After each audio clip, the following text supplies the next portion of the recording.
初还想带团队破局，他划重点，真正的领导力从不是天生的，让人追随的核心是信任，拼的是硬实力高、品格、敢实干、强信念，才能在海外市场带团队走远。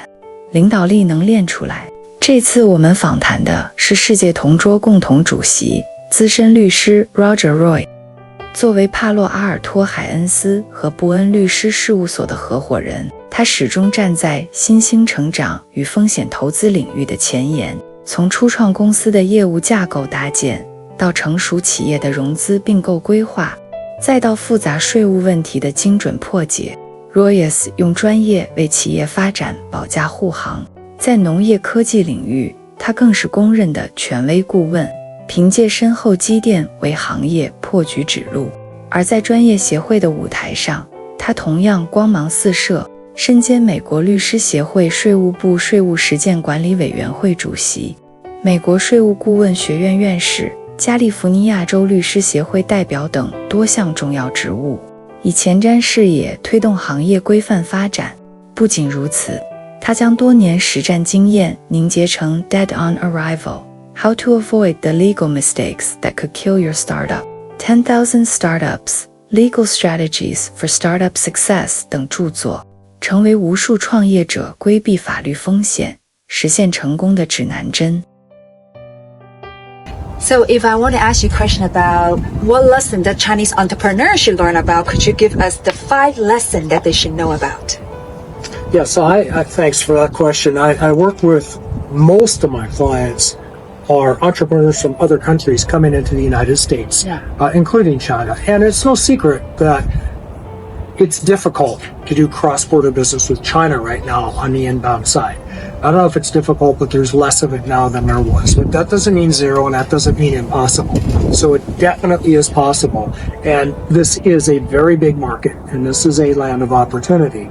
So I don't want to discourage anybody from any country from doing business in the United States if they can.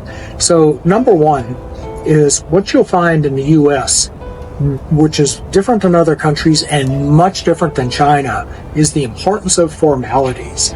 And what's on that piece of paper is super important.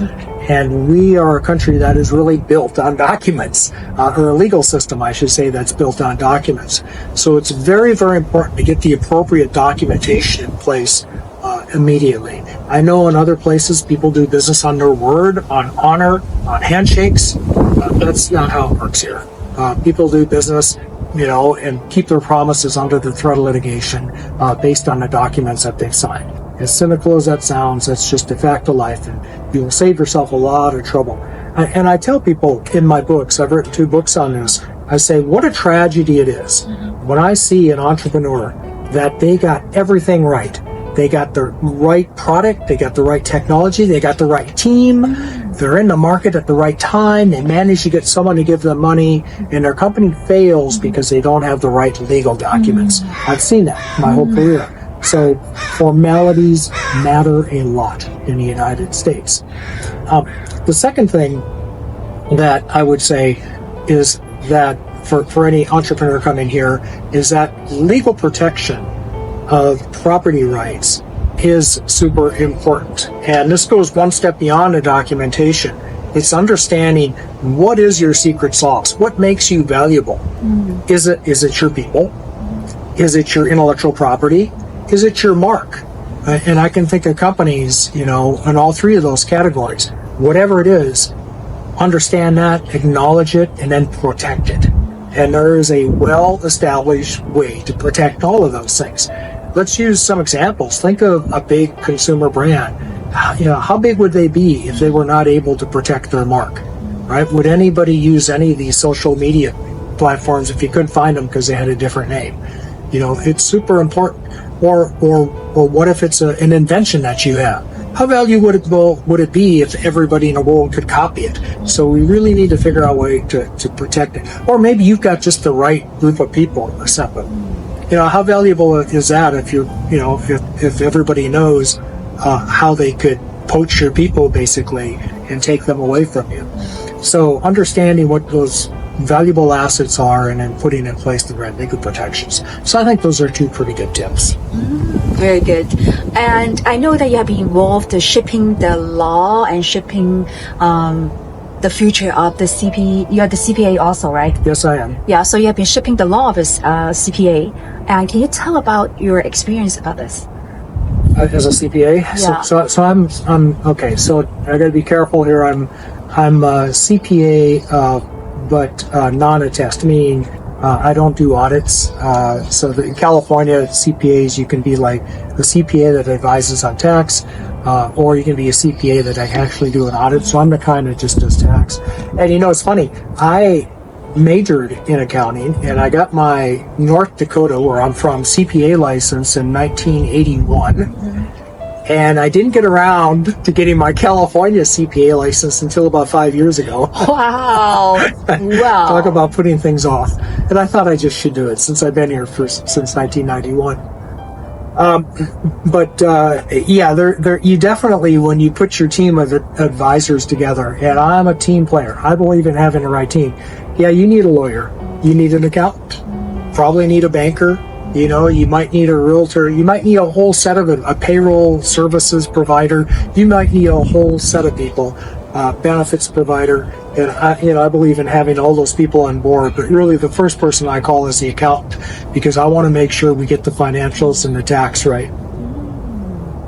So I know that your personal experience has been shaping the technology of a healthcare. Would you please tell about your experience about this? Yeah, well, it's fortuitous that you should ask, because we just finished the first 2025 Cancer Technology Startup Conference at Stanford University, which I organized and hosted.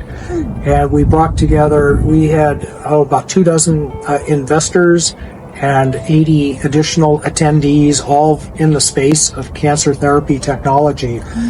And speakers, panels, presentations. Congressman Sam Liccardo gave us the opening address, and we had a pitch panel immediately after, where we had 17 companies present to panels of judges, a large panel of investors. And what I was trying to do there is just generate some buzz in the community and give these companies the exposure that they deserve to the investment community. Now, I have a personal experience with cancer. I was diagnosed with cancer 3 years ago. It's a happy ending. So, although it did not look like it at the time, and I went through all that what they call standard of care had to offer. And at the end of that time, I asked my doctors, now what? And they said, well, unfortunately, your prognosis is very poor, and we have nothing else to offer you. So I went out to my community, venture capitalists, startup companies, biotech investors, and I said, what is out there that's not in the market yet that is very useful, that might help me? And I came across so many companies doing such great things. It was quite incredible what the tech that is actually there. And the problem is that our federal government is basically very much restricted the funding of any what we call fundamental research, any new research, especially into cancer.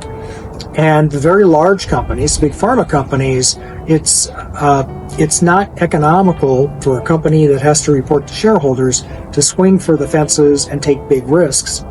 So that leaves startup companies. That's who are out there doing something above research projects, but working on the next big game-changing therapies, devices, technologies. And those are my people, startups. So I'm doing a lot of work with startup companies that are doing screening, diagnostics, drug discovery, therapies, monitoring, all of the stuff that goes into cancer care. And I think these companies are going to really change the world in this space. I mean, you think about it, 40% of Americans, 40% of Americans, higher in other countries, 40% of Americans are going to experience cancer at some point in their lifetime. This is a big problem. Our former president, Joe Biden, has cancer. This is a big problem. Jimmy Carter died of cancer. This is a big problem, and it's the startup community that's going to solve it. So I'm doing a lot of work with these companies right now, and I do the company side. I try to put them together with investors, We do the contracts, the licenses, whatever they need to become successful. Wow, that's wonderful. Thank you so much for making contribution in the healthcare. So if everybody want to have funding or if you have this kind of technology, so you need Roger's help, please come to our show and contact us. We definitely put you guys together. So now I want to know about what's your future? What are you planning? Well, yeah, that's a real question that everybody asks. I will tell you that I am in my prime. I'm not at the end of my career, You just started it. yeah. So the future, I think, for me is I joined my firm Ainsworth 5 years ago. So let me tell you a little bit of a story to give you an idea. 20 years ago, I started my own law firm, just me, and signed a lease, got some furniture. Daphne was my office manager, and we built that up to 30 lawyers. And the problem I had is, even at 30 lawyers, I couldn't do big deals. I could not do public offerings. I couldn't do regulatory, international. So we joined with international Yamball 100 law firm with Ainsworth, in order that the clients that I was working with, which grow explosively, that's what Silicon Valley does, explosive growth, that those clients would have a place to go when they became very large. And that's the future for me, is to stay with these clients as they get bigger and go public or do big M&A exits, or maybe even stay private, but become large privately held companies. So the future for me is I still want to do startups, but I want my startups to have a home when they grow up.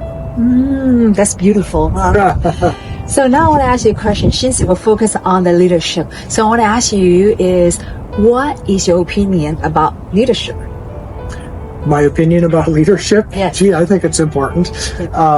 So, no, I know what you're asking. Yeah, so what is the leadership? Yeah, I understand. So, that's a real question, and it's something that I know a lot of people focus on, and they try to find out what the real question is. Can that be learned? Right? Can you really learn it, or are you just born with it? And who has it and who doesn't have it? And I think it's just a combination of a lot of qualities that really have to come together. But there's no human skill that doesn't get better with a little bit of training and practice and mindfulness. And I think real leadership, fundamentally it comes down to character. Because people have to trust you, because nobody is going to follow you if they don't trust you. So character has to be number one. And it's not maybe as popular to say anymore, but hard work has just got to be an important part of anything. Who would want to follow a leader who doesn't work hard? It's got to be hard work. It's got to be conviction and commitment to the cause. All of those things go into making a great leader. And when you see people who have that combination of qualities, hardworking, they have high character, they're very committed to their cause, they really believe in what they're doing, you cannot help but follow them. So you track to the quality of the human. I think so, absolutely. That's wonderful. So be the good human, then you become a leader. Thank you so much for your talk today. We learned so much from you. Really appreciate it. Thank you for coming to the garden. Thank you. Great. Wow, very good. 世界同桌领导力课程专为创二代和出海企业家打造，突破社交圈层，提升领导力。欢迎加入世界同桌 Leader 100，与世界同行，与名师共创。